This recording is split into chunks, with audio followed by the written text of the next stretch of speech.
자, 전국에 계신 우린 세계로 생명수교회 모든 교인들, 주의 종들, 선교사님들,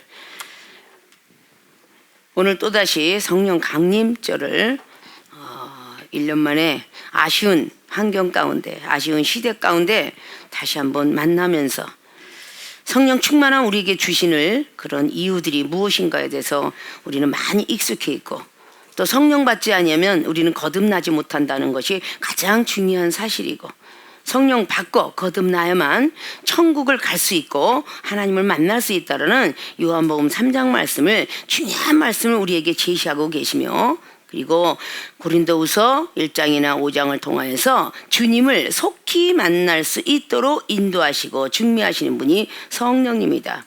그런 귀한 성령 강림절의 날을 모든 분들을 만나보지 못하는 아쉬움 속에서 있지만, 오늘도 귀한 말씀을 통하여서 우리가 성령 충만 각 처처에서 받아 누리시기를 바라면서 사도행전 1장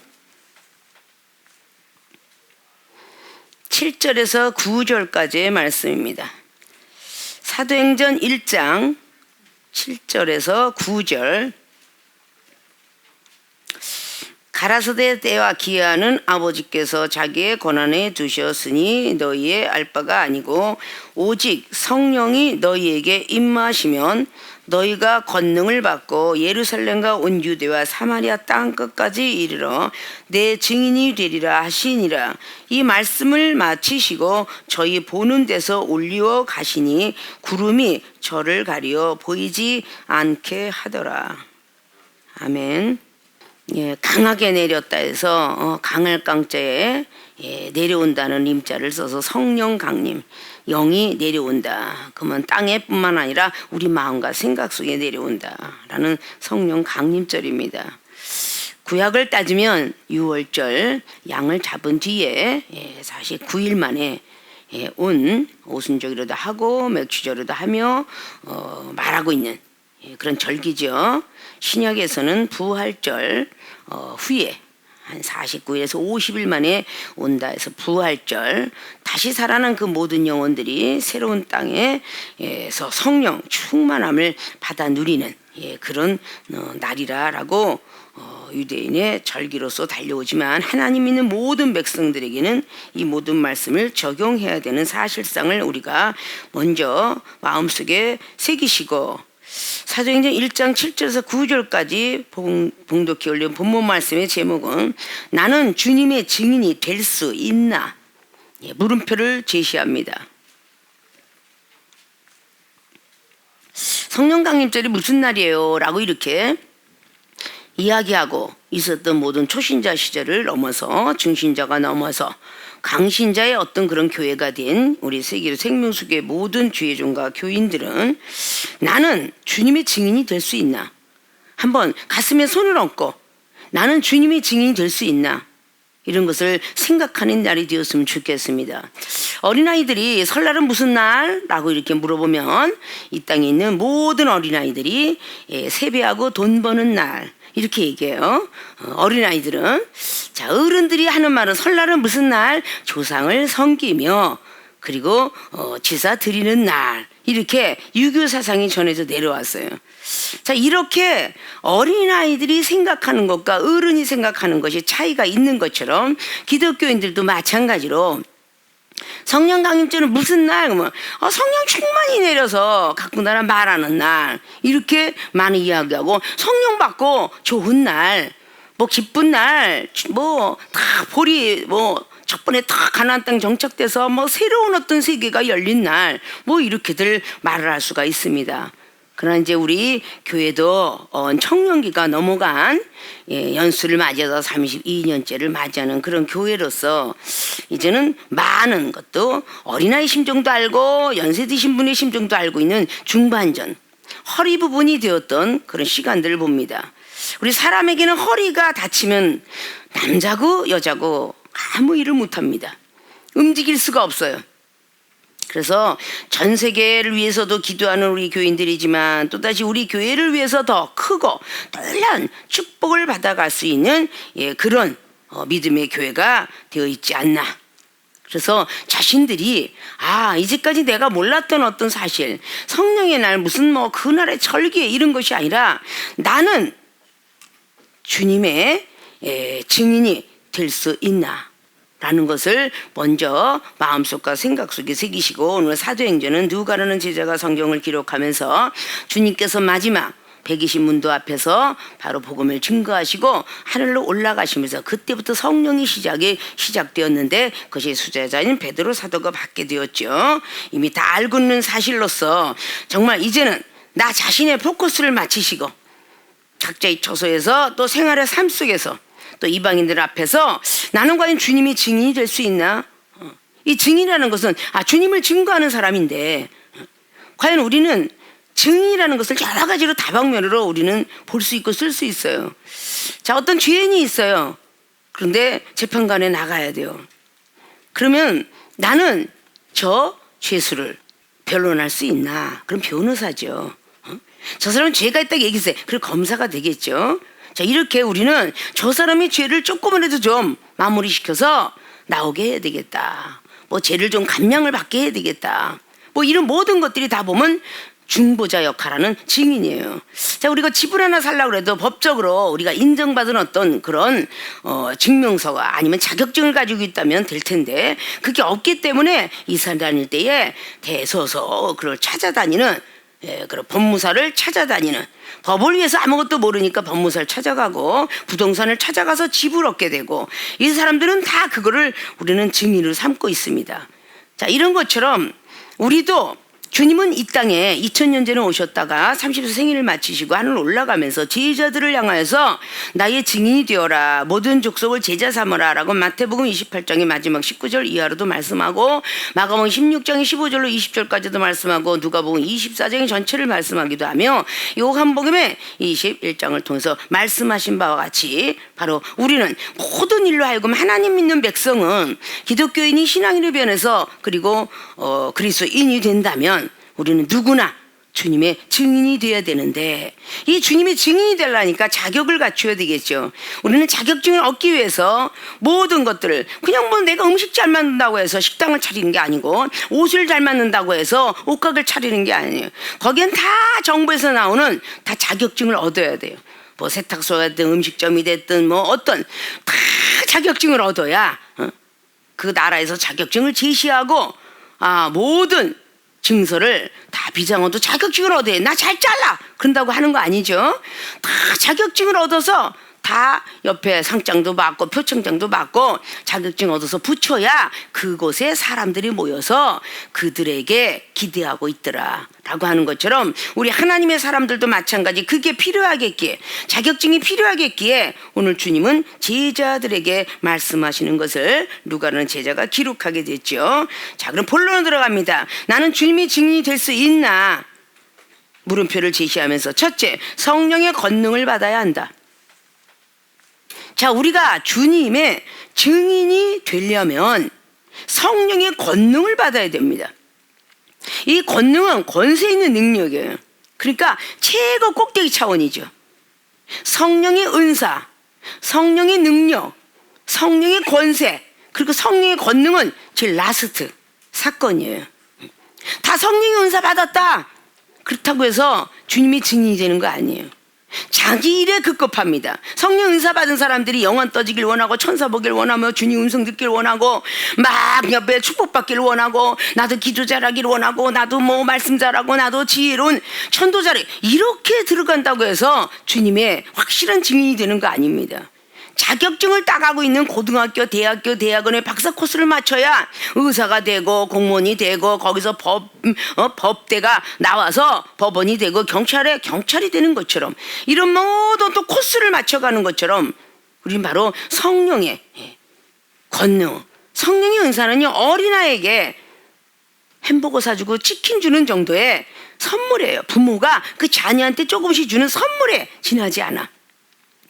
본인들이 성장돼서 부모를 모실 정도가 되고, 동생을 데리고 아니면 지인들하고 업체를 차리고 많은 직원들을 다스리는 그 정도가 된다면 이제 권세 있는 사람까지 다 움직이겠구나. 권세는 세도가라고 얘기하는데 지식과 모든 경륜이 뛰어났음이, 이 권능이라는 것은 이 땅의 권세자뿐만 아니라 하늘의 권세자까지 악한 영들까지 움직일 수 있는 어마어마한 능력이죠. 에베소서 6장의 10절에 기록한 것처럼 혈과 육으로 싸우지 마라.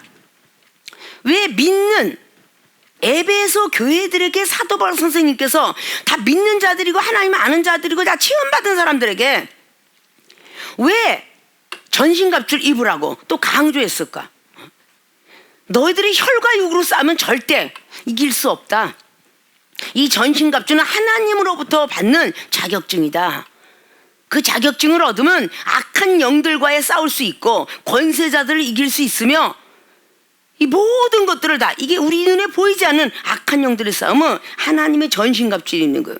세상에 있는 임금이 하사하는 그렇게 갑옷을 입고 전쟁터에 가서 활과 말을 통해서 싸우는 것처럼 하나님의 사람들은 하나님 앞에 자격증을 입고 말씀의 갑주를 입는 것인데, 그것이 바로 영적으로 진리에 허리띠를 두며, 이 진리, 말씀이에요. 참된 길이 뭔지, 이것이 전쟁터에 나가는 병사들이 전쟁 전력에 뛰어난 그런 것을 계획하고 있고, 그런 장군들이 저 사람은 정말 어떻게 머리가 뛰어나는지 전쟁 전략에 뛰어나가지고 승패를 간호하면서 이기고 있다. 그것이 늘 우리나라에도 날마다 훌륭한 장군들이 이야기. 이런 것처럼 우리는 많은 영혼들을 악한 영들 속에서 우리는 건져내려면, 블레셋에서 건져내려고 했었던 그런 사무엘 선지자나 거기 있는 많은 선지자들, 아멜렉인에서 건져내려고 했던 출애굽기 17장의 모세와 여호수아, 이런 사람들이 이스라엘 백성들을 다 건져내고 하나님 백성을 만들 때까지는 많은 장군의 능력을 가져야 된다. 그러니까 칼도 잘 싸워야 되고 활도 잘 쏘야 되고 말도 잘 타야 되는 그런 장군들처럼 하나님 나라에는 진리의 허리띠, 뭔가 말씀을 제시하고 있는 그 길, 그것을 알아야 된다. 그러면 진리도 말씀이요, 의의 흉배도 말씀인데, 이 흉배는 가슴, 이건 사랑의 말씀이요, 진리의 수칠당하지 않은 말씀. 의의 흉배, 구원의 투구도 말씀이요, 뭔가가 영감과 그리고 아주 예감이 그리고 예언이 뚜렷한 그런 머리의 구원의 투구, 영혼을 사랑하지 않으면 영감조차 내려오지 않은 구원의 투구. 믿음의 방패, 어디서 화살이 날아올지 몰라도 뭔가가 장군들이 화살이 내는 걸 다 방패로 막아내듯이 믿음의 방패, 믿음으로는 악한 영들이 어디서 화살이 날아올지를 좌우를 바라보면서 막아내는 싸움 잘하는 사람들과 같이 바로 영적인 것도 영으로 싸워야 되니까, 어떻게 권세로 나올는지 어떤 지혜와 총명으로 나올는지 모르니까 모든 악한 것들을 통해서 화살이 날려올 때 다 막아낼 수 있는 것처럼 악한 영들의 어떤 거칠은 소리, 비판의 소리, 조롱과 후욕의 소리, 이런 걸 영적으로 알아야 악한 영들한테 승리할 수 있어요. 그런 것들을 맞아들이지 못하고 금방 조롱의 소리, 비판의 소리, 미워하는 눈치, 그리고 뒤에서 나를 천대하고 외롭게 만드는 이런 걸 딱 보면서 금방 움직이는 우리의 모습, 이거는 믿음의 방패가 없는 거예요. 믿음이 아주 없은 거야. 이런 거는 절대적으로 주님의 증인이 될 수 없습니다. 믿음의 방패를 신어라. 구원의 투구뿐만 아니라 믿음의 방패, 평안의 복음의 신, 평안을 위해서 복음의 신, 이거 전도의 어떤 신인데, 내가 저 영혼을 하나 전도하려고 저 영혼을 위하여 얼마나 많이 기도했는가를 한번 생각을 하고, 저 영혼을 위해서 얼마나 많이 하나님을 알리려고 했었는가 기도를 하며, 막 대화하다 보면 답답증도 오고 저 영혼이 말을 길을 못 알아듣는 것 같은 기분이 오니까 그 모든 사람들이 판단에 오르게 되는 이런 모습들을 우리는 갖게 돼요. 자, 이런 어떤 모습들이 올 때에 우리는 믿음이 없으면, 복음의 신발을 내던지면 갈 수가 없는 거예요. 내가 이 영혼을 위해서 무엇을 하고자 했던가. 그래서 복음의 신을 신고, 그 전부 전신갑주에 다 의복을 갖추는 장군복 같은 거예요. 이걸 더 자세하게 보면 활도 있고 창도 있고 근데 거기 다 영적 의미가 있지만 그 중요한 것 중에서 왜 성령의 검을 따로 얘기했고 왜 말씀의 검을 따로 했을까? 사도 바울 선생님이 마지막에 성령의 검, 말씀의 검 이걸 입어야만 공중나는 권세자들을 승리할 수 있다. 악한 영들을 승리할 수 있다. 악한 영들을 승리하지 못한다. 어떻게 주님이 증인이 되겠어요?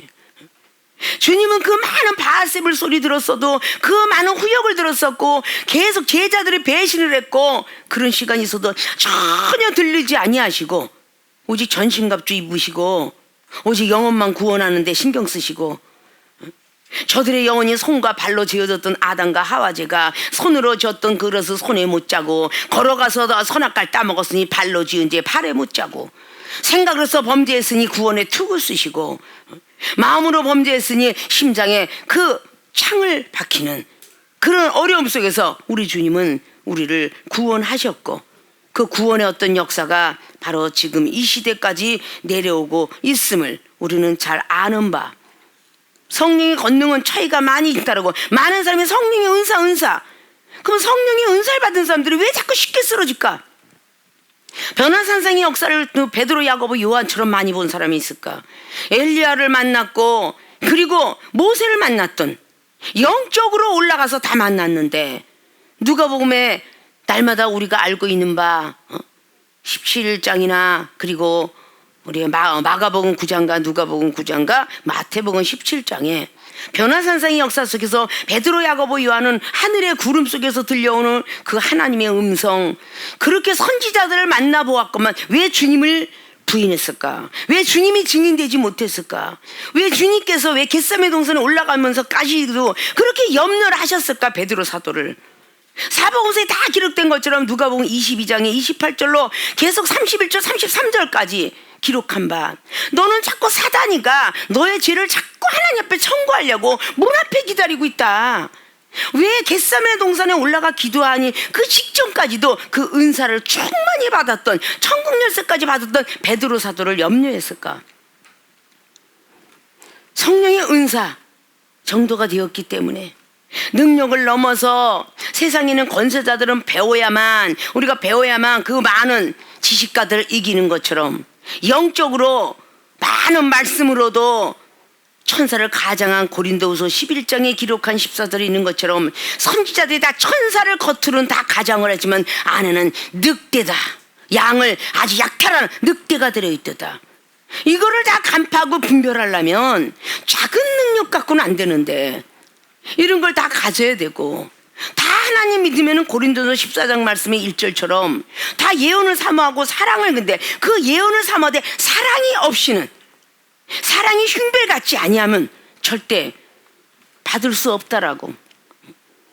그 하나님으로부터 예언을 받으려면 미리 말씀해 주는데 가지 마라 가라 막 이렇게 가르쳐 주는데 그것도 받을 수 없고 어린아이 수준의 성령의 은사는 다 하나님과 교통하심에 핸드폰을 다 가졌다고 해서 그 핸드폰을 고치는 사람이 아니듯이 아무리 대리점을 하고 있는 장사라고는 핸드폰이 100개가 들어가서 장사를 한다 할지라도 그 핸드폰을 고칠 수 없는 대리점에 그 모든 직원들 그 핸드폰을 고칠 수 있는 사람은 오직 에이스 센터의 기술자의 자격을 갖춘 사람만이 고칠 수 있듯이 많은 은사를 받았지도 이 은사가 무엇인지 꿈의 은사를 해석하지도 못하고 환상에서 해석하지도 못하고 어디서 음성이 들려오는지 두려움이 오면 사탄인 줄 알고 사탄만 쫓아내고 하나님도 두렵게 달려오는데 하나님인 것을 알지 못한 채 눈으로 보고 알지 못한 채 그 모든 것들을 우리는 잘 알아야 되는데 성령의 권능을 받지 않으면 절대 주님이 증인이 될 수 없다라는 바로 이런 결론적인 거예요. 그래 고린도서 14장 2절에 방언을 말하면 하나님과 1대1에 이제 어린아이 같이 하나님과 대화할 뿐이다. 그러나 교회의 덕은 쌓지 못한다는 것이 고린도서 14장 3절 말씀이에요. 교회의 덕을 쌓는 건 뭐? 예언을 받아야 되느니라. 예언을 받아야 교회의 덕을 쌓느니라. 그래 예수님 증인이 되느니라. 하나님께서 미리 말씀해 주는 거 받아야 돼. 왜 자꾸 혈기가 나고 자꾸 육탄 공격이 되고 우리의 안 좋은 쓴뿌리가 올라오고 이런데 어떻게 나는 주님이 증인이 될 수 있을까? 주님이 증인이 되고 오라고 그러셨는데 그런 자만이 하나님께서 휴고해 주시고 그런 자만이 상과 면류관 주신다 했는데 과연 나는 주님의 증인이 될 수 있는가? 우리는 계속적으로 공부를 하면서 훌륭한 박사가 되는 것처럼 처음에 성령 은사를 받았으면 그 다음 단계 능력 받기 위해서 더 구하고 기도해야 되고 찾아야 되고 그 다음에 권세를 받기 위해서 더 두둥기고 열릴 때까지 기도해야 될 것이며 더욱더 하늘의 세계가 열릴 때까지 더 두둥기고 기도해야 된다. 이것이 바로 초신자, 중신자, 강신자 이야기인데 성령의 권능을 받아라 오늘 말씀을 했습니다. 자, 우리는 성령의 권능을 받아야 우리 주님의 증인이 된다는데 난 아직도 성령이 충만하지가 않아요. 성령을 처음에 아는 것, 두 번째 임재하는 것, 약간 전율이 오는 거 이거 임재. 아, 강림하시고 계시구나. 그 임재하는 거 크게 내렸다. 강하게 강림. 충만한 것은 에어컨에 가스가 차서 많은 영을 시원하게 해두시 그 사람 입에서 나오는 기도가 영혼을 막 소망을 주고 그 사람의 입에서 나오는 그 말씀이 막 영혼을 살아나게 하고 죽고 싶어하는 그런 사람들에게 사업에 망하고 뭐하고 그래서 죽고 싶어하는 사람에게 힘을 주더라. 자, 이런 모든 것들을 우리는 잘 자세히 살피면 아, 내가 성령의 은사에 앉아있나 능력 부분인가 권세 부분인가 권능까지 가려면 이거는 세상에 있는 권세자뿐만 아니라 하늘에 있는 악한 영들 루시퍼가 하나님 앞에 쫓겨난 계명석에 있는 이사야 14장 14절에 있는 계명석 쫓겨난 그런 악한 영들을 움직일 수 있는 권세 그것뿐만 아니라 권능이라는 것은 하늘의 모든 우주계를 흔드는 거야. 우리 예수님처럼 하늘에 있는 별이 있으니까 사람들은 별이 떴으니 내일 비 안 오겠다. 구름이 떴으니 내일 비 오겠다. 라고 그렇게 생각하고 말만 할 뿐이지 예수님은 흔들어. 오늘 비 오리라 하는 건 오지 말라. 그럼 오지 않고 바다의 풍랑이 막에 잠잠하라. 이렇게 뭔가가 자연 만물을 명령하면 그 즉시 역사가 일어나는 거야.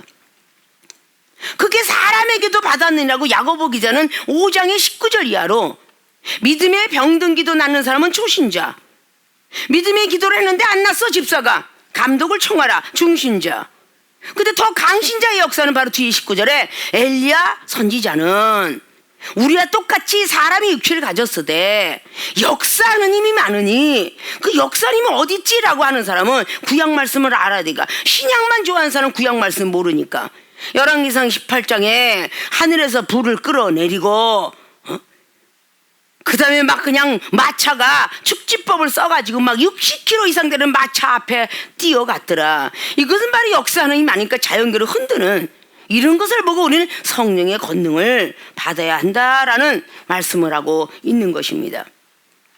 자, 우리는 성령의 권능을 이만큼 얘기했으면 아, 내가 멈추고 있었던 것을 회개하면서 성령의 은사에서 이제 능력면으로 올라가고 그리고 권능의 방법으로 올라가야 되겠구나 라는 것들을 먼저 마음속에 새기셔서 성령 강림죄는 나도 주님의 증인이 돼야 되는데 될 수 없었던 것은 바로 이런 거였구나. 주님 증인 되라고 했는데 가족에게도 그냥 얘기하다 보면 승질나서 싸우고 부모와 자식까지 싸우고 뭐 계속 하는 거예요. 주님의 증인이 안 되는 거예요. 주님의 증인이 나는 주님 때문에 이렇게 변화받았어. 거듭났어. 주님 때문에 축복받았어. 주님 때문에 기도 보고 주님 때문에 하늘의 세계가 보였어. 이렇게 증거하는데 앞에 상대방은 절대 믿어지지 않는 거야. 네가 주님 만났다면 아직도 승질머리도 30년 40년 돼도 고쳐지지 않는데 네가 주님 만났다 나도 만났지.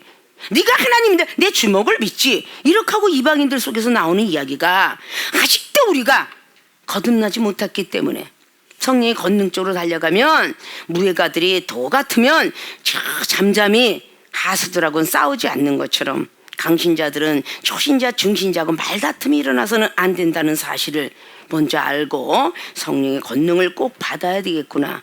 그래야 주님의 증인이 되겠구나라는 사실을 믿어서 행하시기를 주님의 부탁의 말씀을 드립니다.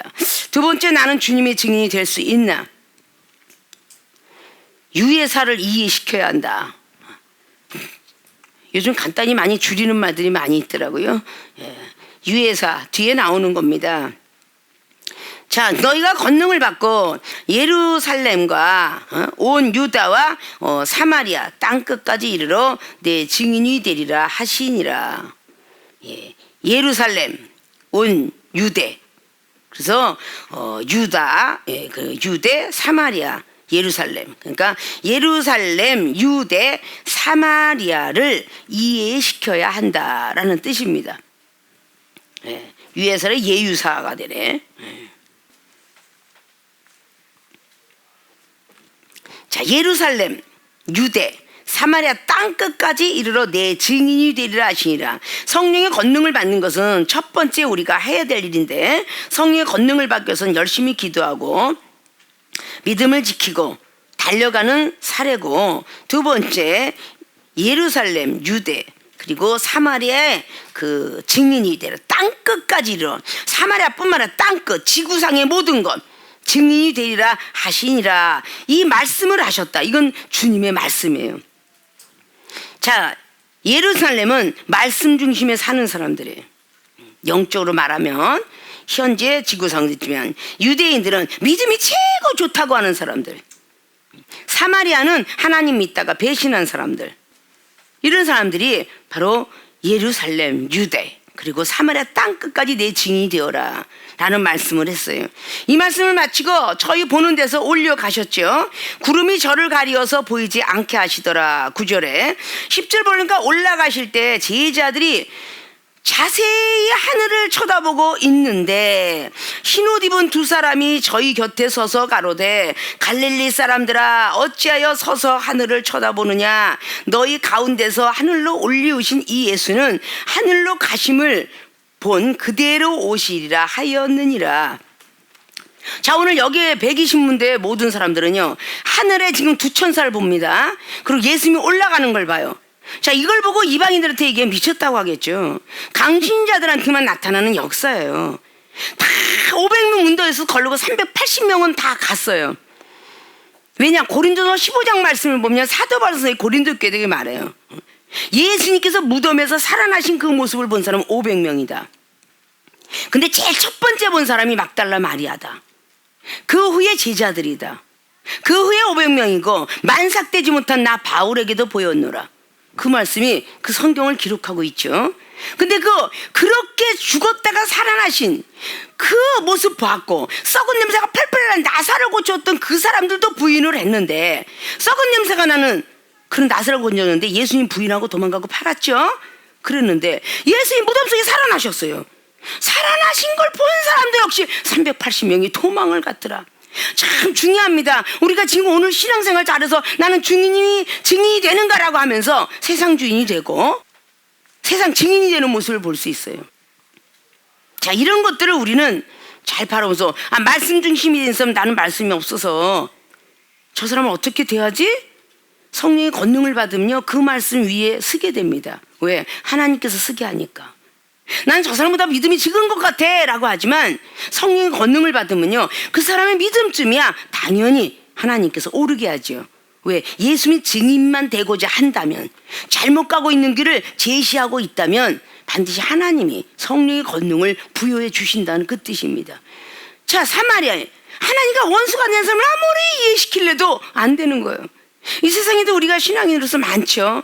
내가 열심히 기도했는데 우리 부모님이 안 낫더라. 암 걸려서 돌아가셨더라. 내가 열심히 기도했는데 내 자녀가 갔더라. 하늘나라 올라갔더라. 내가 그렇게 기도했는데, 자, 이렇게 무엇인가 자꾸 불신을 가져가면서 계속적으로는 사마리아인한테, 결국은 예수님께서는 원수가 되어 있는 것을 사마리아인을 첫 번째 표적은 요한복음 2장에 기록했지만 3장엔 니고데모가 두 번째 기적을 행하고 세 번째 기적을 행한 여인이 바로 사마리아 여인이에요. 요한복음의 4장을 통해서 기록하게 되지요. 그리고 네 번째 이제 베데스다 목가의 역사. 자, 사마리아의 원수가 된 사람을 하나님과 참 그 유대인들의 제자들하고 친하게 만드는 그런 역사를 일어나요.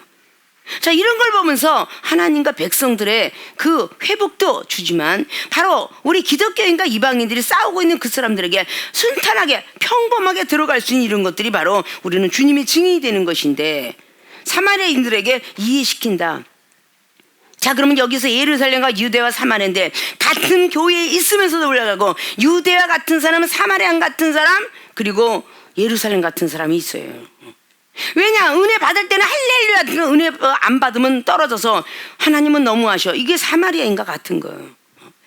믿음이 좋다고 하면서 유대파에서 바리새파가 있고 헬라파가 있는데, 개혁파가 있고 보수파가 있는데, 유대인이면서도 아주 대대 보수적인 모세 율법만 가지고 있는 사람, 헬라파는 아니야, 그래서 성령이 있어 라고 하는 사람.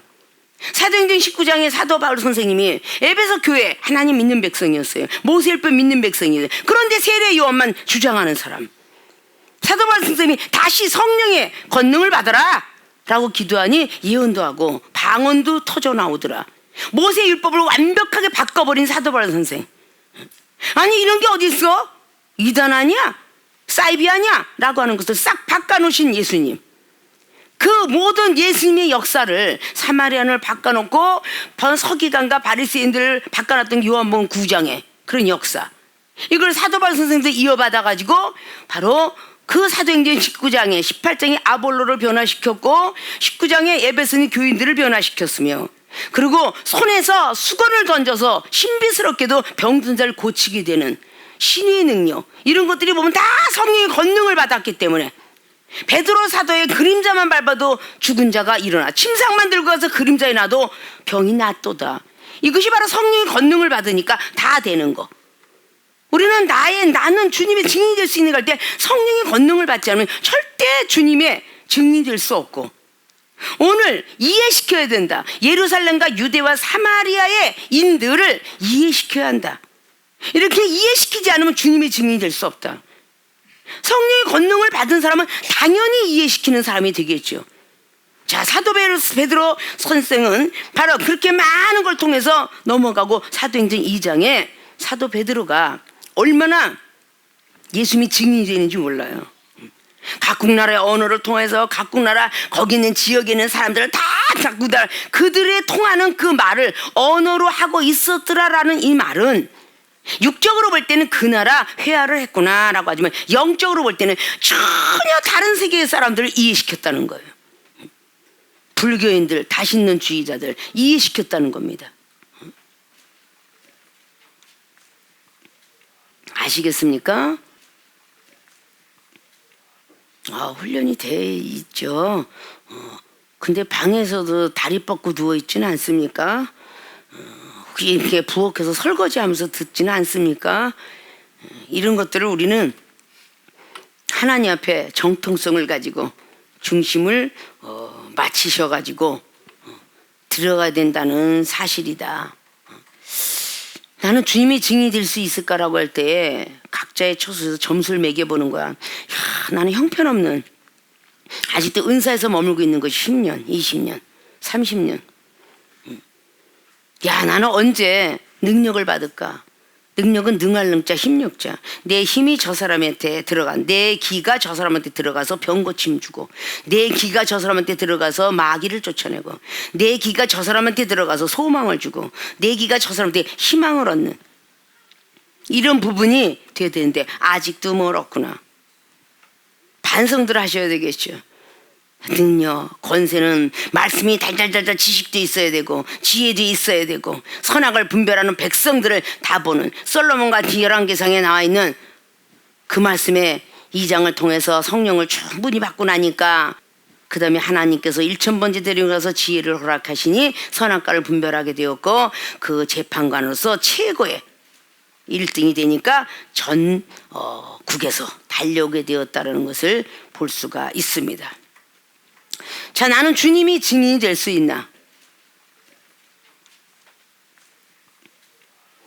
참 수없이 많은 말씀을 우리가 들었고, 성령 강림 전날라고 하는데, 오늘부터 이 말씀 속에서 뒤에서 막 영적인 얘기를 수없이 많이 하는데, 성령의 권능 받는 장면도 아직도 발을 한껏 디디지를 못하니까, 예루살렘과 유대인들 말씀이 좋아하고 믿음이 좋다는 사람한테는 한 발짝도 걸어가지 못하고 두려워하고 떨고, 원수가 된 사람들은 더더욱, 나한테 잘해주는 사람한테는 말하기가 좋아하는데 나한테 싫어하고 외면하는 사람은 다가가지 않는 거.